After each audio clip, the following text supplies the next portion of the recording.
कांग्रेस नेता सचिन पायलट ने ईंधन की कीमतों में फिर से हुई बढ़ोतरी पर पत्रकारों से बात करते हुए कहा कि जब चुनाव हो रहे थे तब सरकार ने इसकी भनक लगने नहीं दी और चुनाव के परिणाम आने के बाद लगातार पेट्रोल डीजल के दाम बढ़ गए हैं।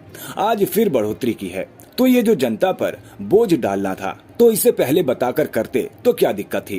पेट्रोल डीजल के दाम बढ़ने से सभी चीजों के दाम बढ़ते हैं। महंगाई पर सरकार का कोई ध्यान नहीं है और मुझे लगता है कि उनका एक एजेंडा है, चुनाव जीतें और विपक्ष को प्रताड़ित करें। जनता को जो दिक्कतें आ रही हैं उसकी सरकार को चिंता नहीं है। विपक्ष एकजुट है, हम लगातार आंदोलन करेंगे। ये बहुत लंबे समय से चल रहा है। जब चुनाव चल रहे थे 5 राज्यों में तब तो सरकार ने इसकी भनक लगने नहीं दी। अब चुनाव के परिणाम आने के बाद लगातार डेली कितनी बार तो पेट्रोल डीजल दाम बढ़ गए हैं, एवरी डे रोज बढ़ रहे हैं। आज फिर बढ़ोतरी करी है। तो ये जो जनता पे बोझ डालना था, अगर पहले बता के करते तो क्या दिक्कत आती। लेकिन चुनाव के समय भाषण देना, अब कह रहे हैं कि बचत करनी है, खाने के तेल में कमी करनी है, सोना नहीं खरीदना, और पेट्रोल डीजल दाम बढ़ने से चौतरफा महंगाई बढ़ती है।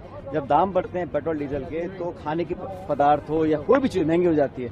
तो महंगाई पर सरकार का कोई ध्यान नहीं है और मुझे लगता है कि सरकार का एक ही मात्र एजेंडा है कि चुनाव जीतें, विपक्ष को प्रताड़ित करें, विपक्षियों को बदनाम करें।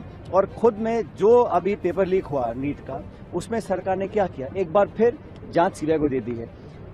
लगातार तीसरी बार नीट का पेपर लीक हुआ है, 24 में, 25 में, 26 में।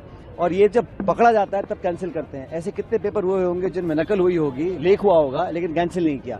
आज भी सिर्फ सीबीआई को जांच देने से सरकार अपनी जिम्मेदारी से पल्ला झाड़ रही है। अगर वास्तव में उन्हें युवाओं की चिंता हो, नौजवानों की फिक्र हो, तो कुछ कारगर कदम उठाएं, जिम्मेदारी तय करें, लोगों को बर्खास्त करें, इस्तीफा लें।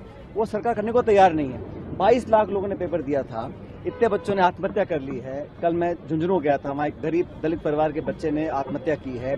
ऐसे अनेक प्रकरण सामने आ रहे हैं। इस सरकार पर कोई फर्क नहीं पड़ता। इनको सत्ता से प्रेम है, एन कैन प्रकेंड सत्ता में रहना है। और जनता पे जो त्रासदी हो रही है आज, महंगाई, बेरोजगारी, कोई चिंता सरकार को नहीं है। तो हमारी पूरी पार्टी, पूरा विपक्ष एकजुट है। हम लगातार आंदोलन करेंगे राजस्थान समेत पूरे प्रदेश और देश में, ताकि इनकी आंख खोलें, ताकि ये बचे कार्यकाल में जनता की भलाई